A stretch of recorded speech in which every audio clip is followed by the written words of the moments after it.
রাজধানীর মতিঝিলের শাহজালাল ইসলামী ব্যাংক ভবনের আগুন 4টি ইউনিটের 1 ঘন্টার চেষ্টায় নিয়ন্ত্রণে এসেছে।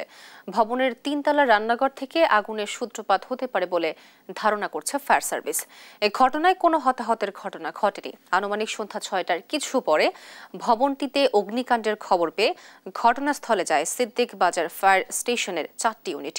পরে 1 ঘন্টার চেষ্টায় নিয়ন্ত্রণে আসে আগুন। দ্রুততম সময়ে আগুন নিয়ন্ত্রণে আসায় তেমন ক্ষয়ক্ষতি হয়নি বলে জানিয়েছে ফায়ার সার্ভিস।